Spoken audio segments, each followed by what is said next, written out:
Ochilganda yop, yopilganda och. Ibrohim Adham degan buyuk zot o'tgan. Kunlarning birida bir inson Hazrat menga nasihat qiling deganlarida ayni shu javobni bergan ekanlar. Ochilganda yop, yopilganda esa och. Tushuntiribroq gapirsangiz desalar sharhlab aytgan ekanlarki, yopiq bo'lgan qo'lingni ochgin. Bog'liq bo'lgan hamyoningni ochgin. Odamlarga ehsoningni, yaxshiligingni ko'paytir, ziyoda qil. Ochilgan og'zingni esa yopgin. Ulug'lar aytishadi, donolikning avvali sukut. Inson og'zini yumib tinglashni boshlaganida juda ko'p hikmatlar unga ayon bo'la boshlaydi.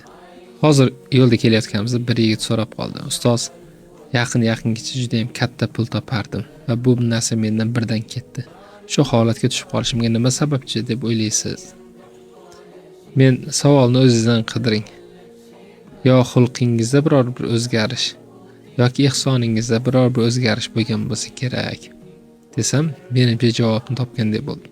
O'sha paytda nima ishingiz bor ediki, qaysi bir yaxshi amalingiz bor ediki, to'xtatishingiz bilan sizga keladigan narsalarim to'xtagan. Bu katta ehtimol bilan ehsoningiz yoki xulqingizga oid masala bo'lib chiqadi. Zero yaxshilikning mukofoti faqatgina yaxshilik emasmi?